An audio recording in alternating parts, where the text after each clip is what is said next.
Me llamó a las 6 de la mañana. No por teléfono, Conchi no usaba teléfono.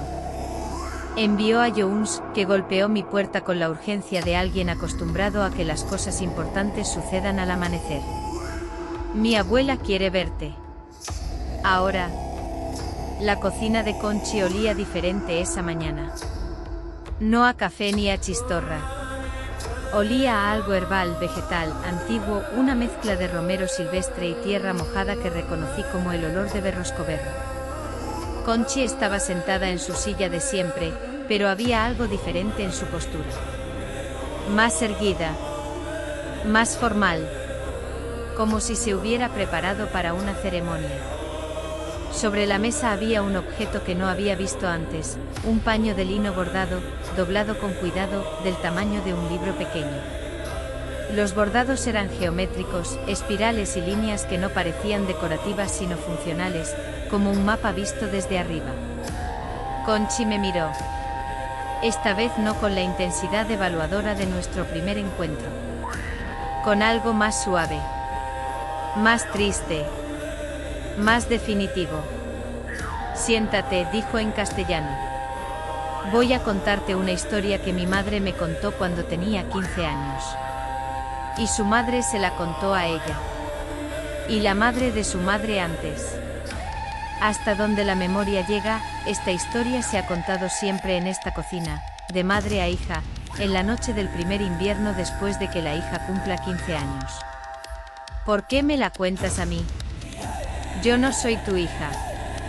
Conchi desenvolvió el paño de lino. Dentro había una miniatura, un retrato al óleo del tamaño de una mano, pintado sobre madera, con los colores desvaídos por el tiempo pero todavía legibles. El retrato de una mujer joven.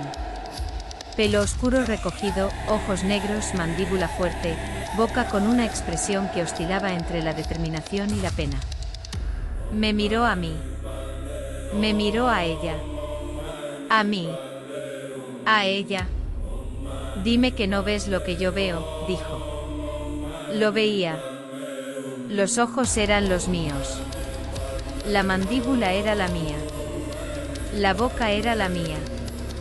La mujer del retrato podría haber sido mi reflejo en un espejo que deformara la ropa y el peinado pero dejara intacta la cara.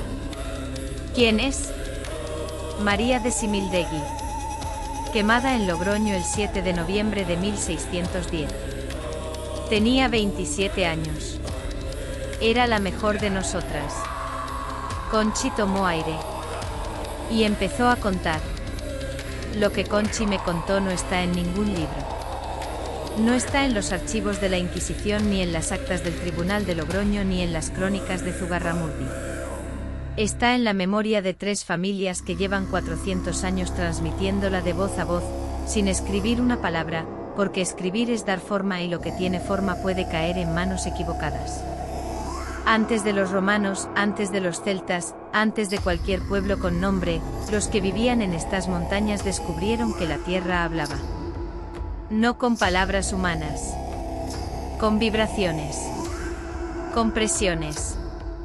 Con frecuencias que los oídos no podían oír pero que los huesos sí sentían.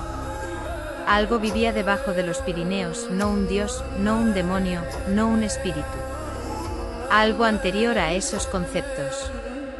Una consciencia sin cuerpo, sin forma, sin intención que los humanos pudieran comprender.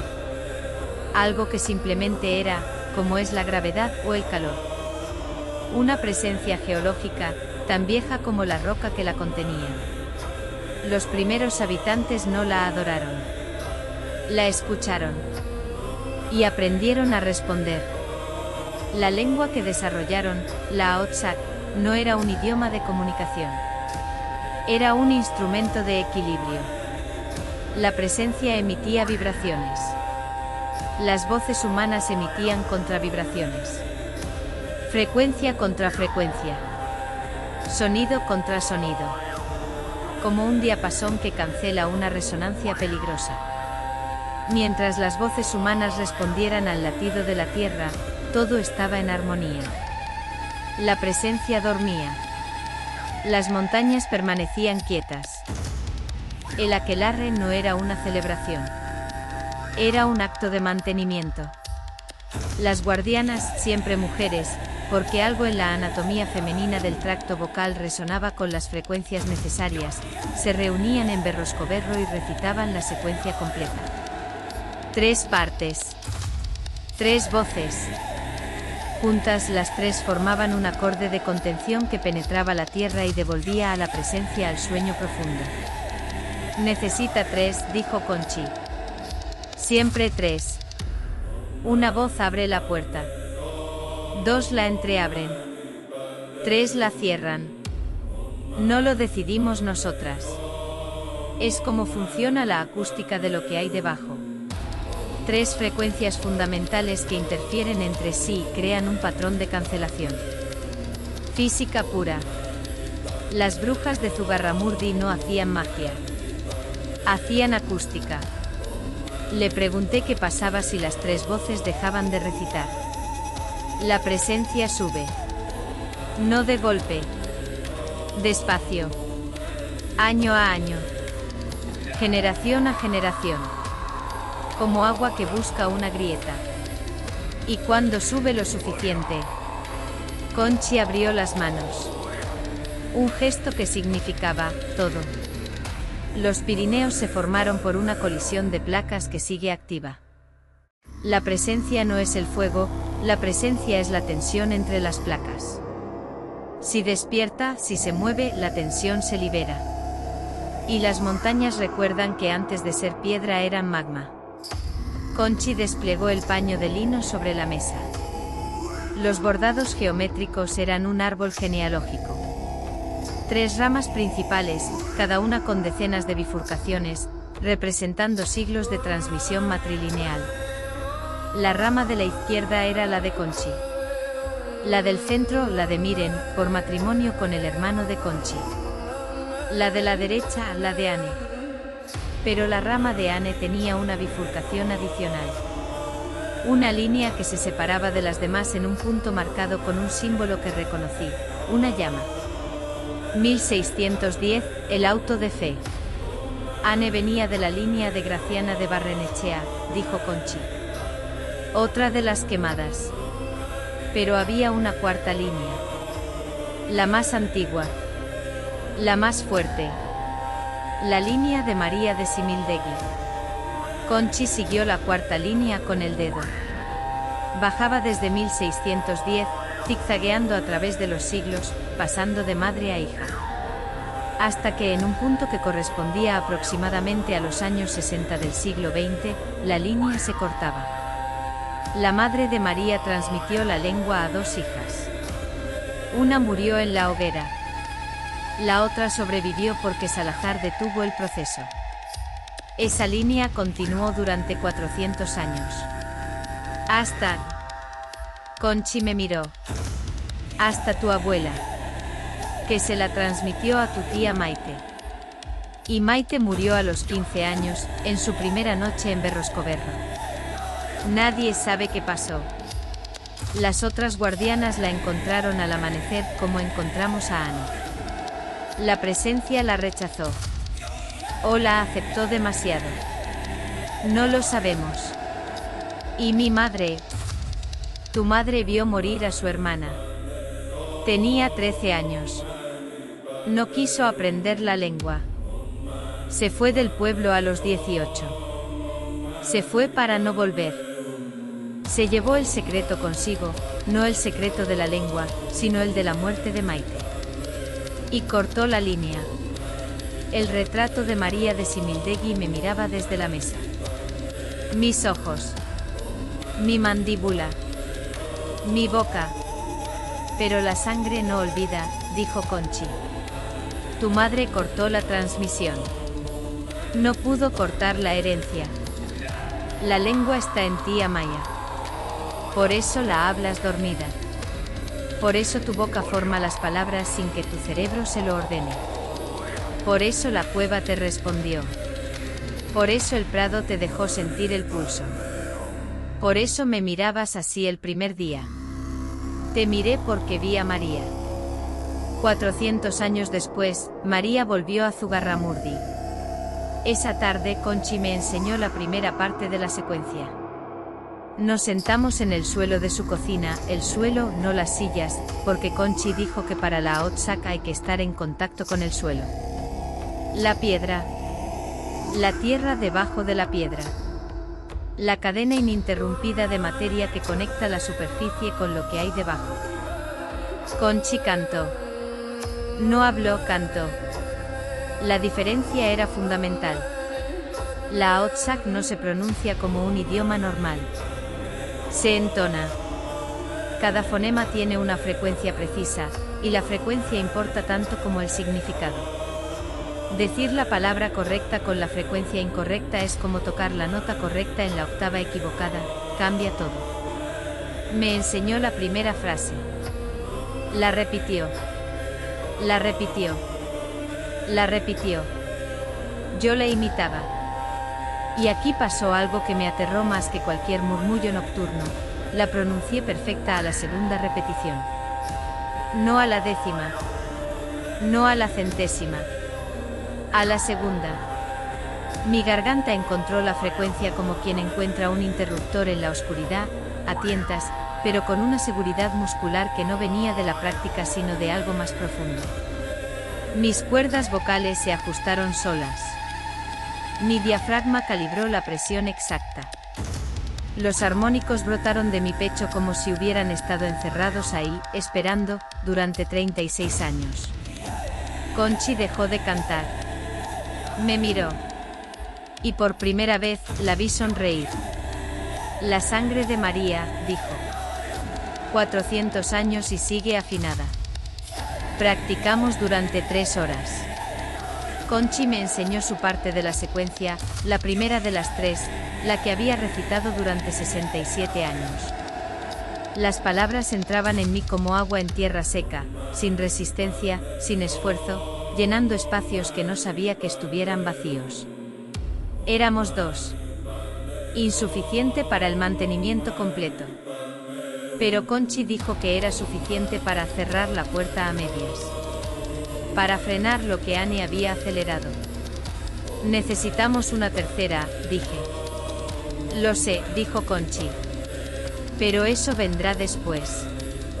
Ahora aprende. Aprende rápido. Porque lo que hay debajo no va a esperar. Miren vino al caserío al anochecer. Traía algo bajo el brazo, un cuaderno escolar, de los de tapas de cartón azul, el tipo que compras en cualquier papelería de pueblo. Parecía viejo.